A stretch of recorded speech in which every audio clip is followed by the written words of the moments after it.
이렇게 해서 프랑스를 봤고요. 이제 독일 와인 한번 들어가 보도록 할게요. 독일 와인.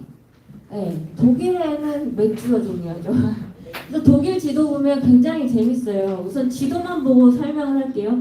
왜냐하면 여러분들 글씨 읽는 거 저 별로 안 좋아하거든요. 맛보고, 즐기고 이런 게 중요한데 독일 지도를 봤을 때요. 우선 독일은 프랑스보다 북쪽에 있어요. 그러면은 여러분들은 뭘 상상할 수가 있어요? 아, 샴페인 지역보다 춥겠구나라고 생각을 해서 레드 와인보다는 화이트 와인을 많이 생산할 수 있겠구나라고 이제 큰 그림을 그릴 수 있는 사람이 되었어요. 그래서 독일은 실질적으로도 80% 이상을 화이트 와인을 생산하는 국가이기도 해요. 이런 독일 같은 경우에는 독일 지도가 이렇게 커다란데요. 그 중에 딱 절반 아래만 있잖아요. 포도가 심어질 수 있는 북한계선이 북위 50도까지 와인이 다 심어진 거예요. 그래서 남은 지역에서는 포도를 생산을 할 수가 없어요.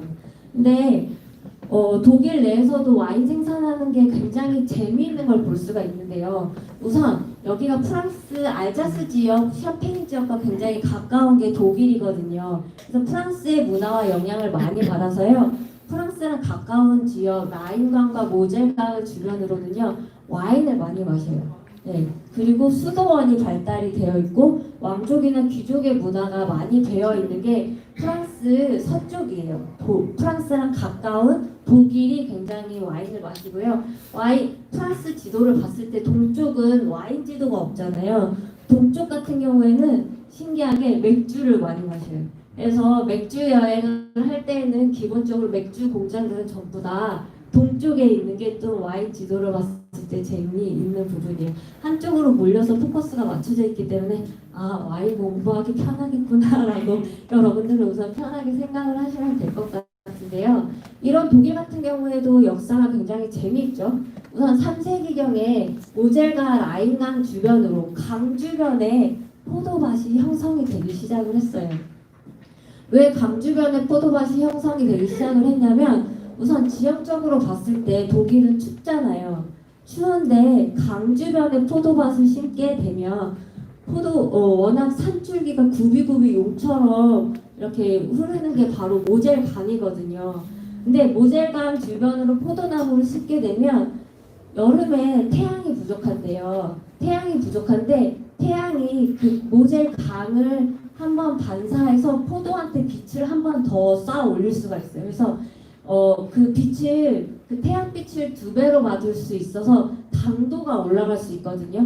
그래서 와인을 봤을 때 햇빛은요, 포도에 당분을 주는 거고요. 왜 밤에 일교차가 추워지면 추워진 온도는 포도한테 산도를 주는 거예요. 그래서 적당한 당도와 추운 날씨 때문에 산도가 받쳐주기 때문에 와인에서 당도는요, 진한 빛깔이랑 알코올을 만들고요. 산도, 와인을 먹었을 때 만약에 시큼한 맛이 나잖아요.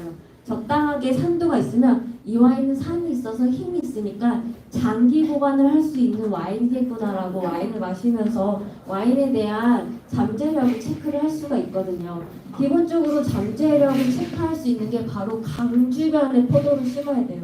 보통 그럴 수 없기 때문에.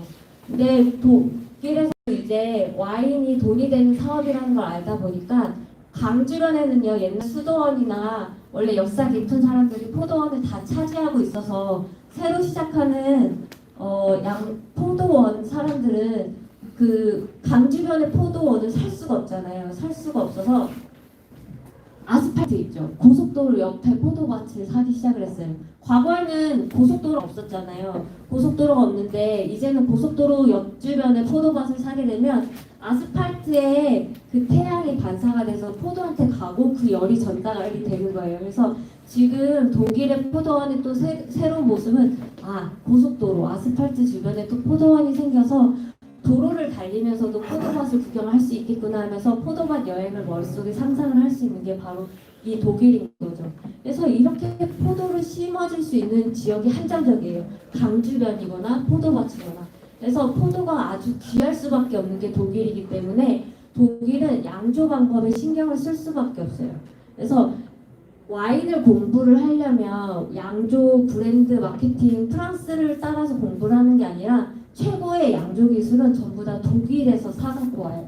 그래서 한국에 여러분들이 알고 있는 와인을 생산하는 지역 있죠. 왜 한국 와인도 잠재력이 있나요? 좋은 와인인가요? 라고 질문을 많이 하는데 이제 개발이 되고 있는 상태이고요. 아직 장기 보관은 할 수 없지만 굉장히 유럽 스타일로 맛있게 만들려고 한국도 노력을 하고 있는 중이기 때문에 저는 미래지향적인 거를 감히 이렇게 말씀을 드릴 수가 없지만 그 양조 방법은 전부 다 독일에서 사와가지고 배워서 하고 있다라는 거. 그만큼 기술력이 대단하다라는 게 독일에서 체크를 할 수가 있는 부분이죠. 이런 독일 같은 경우에는 수도원들이 포도나무를 와인을 양조하기 시작을 했어요. 그래서 독일 같은 경우에도 종교가 굉장히 중요하잖아요. 유럽 사람들은. 그래서 종교에서 독일 사람들 수도승들이 연애도 못하고 이러기 때문에 그냥 노동의 일한 감사의 마음으로 노동을 할 때 포도를 와인을 양조하거나 맥주를 양조하거든요. 그래서 와인을 양조를 해서 팔게 되면 이게 되게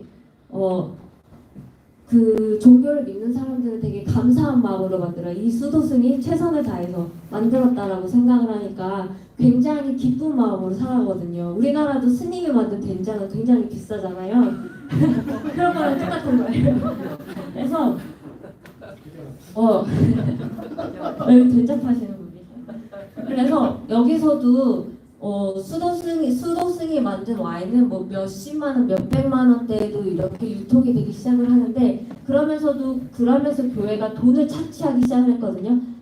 교회도 옛날에 타락을 하기 시작을 할 때 돈을 벌기 시작을 했잖아요. 그래서 돈을 벌면 그걸로 포도밭을 사고 이렇게 늘렸는데 이게 너무 타락해서 안 되겠다라고 생각한 나폴레옹 있죠. 나폴레옹 3세는 절대 왕권으로 나라를 망쳤지만 나폴레옹 1세는 굉장히 올바른 생각을 가지고 있었거든요. 독일까지 진출한 나폴레옹 같은 경우에는 저런 못된 수도승들을 다 잡아야겠다 해서 교회에 있는 땅들을 다 몰수했어요. 다 교회에 있는 땅을 몰수해서 서민들한테 싼 값에 팔아갔죠. 그래서 1800년 초에 전부 다 프랑스건 독일이건 나폴레옹의 영향으로 이제 타락하고 맨날 돈만 챙기려던 수도승들은 이제 시대가 끝나고 서민들한테 그 이권이 넘어가는 시대가 바로 1800년대 오기 때문에 이때부터 와인의 역사가 조금씩 바뀌기 시작을 하는 거죠. 그래서 이런 역사적인 종교적인 타락에 관한 얘기를 듣는 것도 와인을 배울 때 굉장히 재미있는 장점이 되는 것 같아요.